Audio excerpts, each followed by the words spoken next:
Our first guest brought us some coffee, thank goodness, to wake us up a little. She is the founder of Caffè Unimatic and also Brave Conversations Over Coffee. Welcome, Elisabeth Cardiello. Thank you so much. It's great to be here. So why don't you pour us some coffee to get it right to it. So first tell us about Brave Conversations Over Coffee. So Brave Conversations Over Coffee started mainly because I wanted, after Caffè Unimatic started, we think a lot about legacy because the coffee company was started in the wake of a legacy. And so I wanted it to do something. And when you think about coffee, what's that one thing? I mean, we say we meditate every day. Yes. We say we, go to the gym every day. But what do we really do? We have coffee every day. And so There are some people, Yes. my best friend included, who have never had coffee in their lives, which I What? think is the oddest thing on the planet. I mean, to each his own, right? But at the end of the day, what would happen if you were just a little bit more intentional about your coffee? And so to us, the thing that seems... Oh, wait, cheers. The thing that seems very important to me is we were never taught how to listen. We need to have, how many conversations in this world aren't being had on the geopolitical level, in companies, around your tables at home? Screaming, right, Caroline? Is that what we do? I mean, that's a conversation. They're screaming. It's one of those things that... You must be liberal, you must be conservative, therefore you have no brain, right? That sounds familiar Exactly. these days. Snowflake. Ideally, we can do this without judgment. So one of the thought is coffee is that thing that signifies conversation. It signifies people getting together over a cup of coffee and connecting, truly connecting. And there's actually a way to do it. So what we do is we go into colleges and corporations and we host coffee tastings. Yes. But they're also called Brave Conversations Over Coffee because there's a structure. Hopefully HR is out there. It's actually good. Yeah. The goal is to teach people how to listen. And it's funny, people always say, you're the Brene Brown of coffee. It's like, that's very sweet. And yes, we want you to be vulnerable. Yes. But what we're really trying to teach is to teach you to create a space where someone else can be vulnerable. I love that. Now, tell us about the coffee we're drinking. It smells so good. And it tastes so good. So the coffee you're drinking is our San Pietro Brunetta blend. It was the very first one we created. So this coffee company started after losing my dad. He was Italian. He helped create this coffee pot. There was a takeoff on the percolator. They were made in Italy 60 years ago. They were called the Unimatic.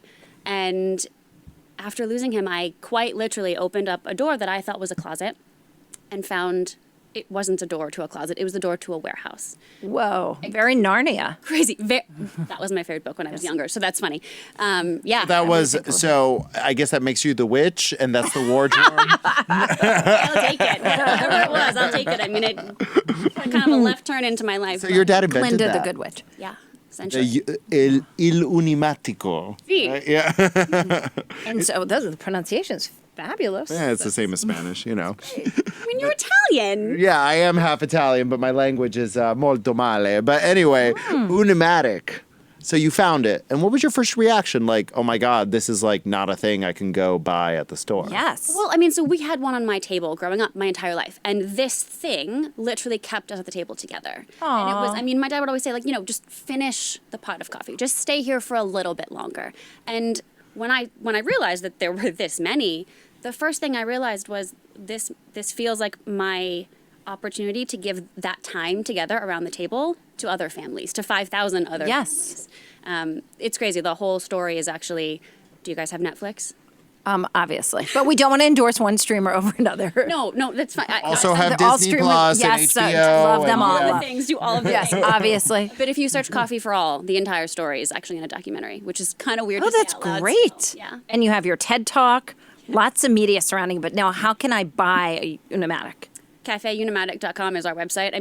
You don't buy them. Is it a good Valentine's Day gift? Talk to us. We were just, we're looking for. So because it's the most meaningful gift. One, of course. they're rare. There are only 5,000 left in the world.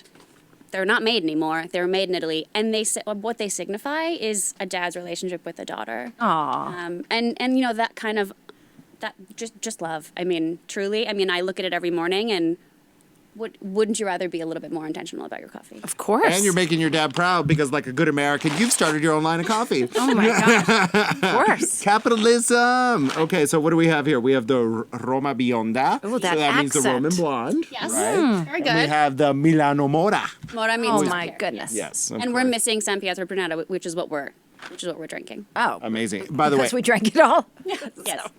so what's your advice to people who are just getting started with entrepreneurship? Because you were inspired and you have a clear origin story, but Yes. a lot of us wander around with ideas in our heads and we don't really know how to make them reality. Right, of course.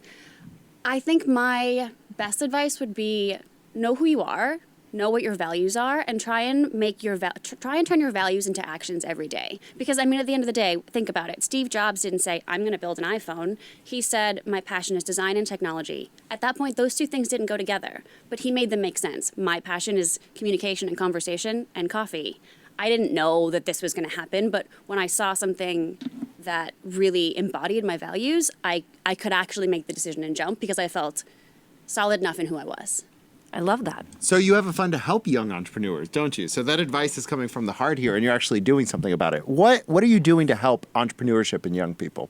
We actually go into colleges and we host brave conversations over coffee, and then we can take girls away. I mean, it started out as we wanted to close the confidence gap. And Legacy Out Loud is something that I essentially built a methodology around building confidence in young women. And technically it actually works for men too, but since having the experience of growing up as a young woman, that's what we were doing. And we started taking young women away for spring breaks and teach this methodology for a week in some fun place. And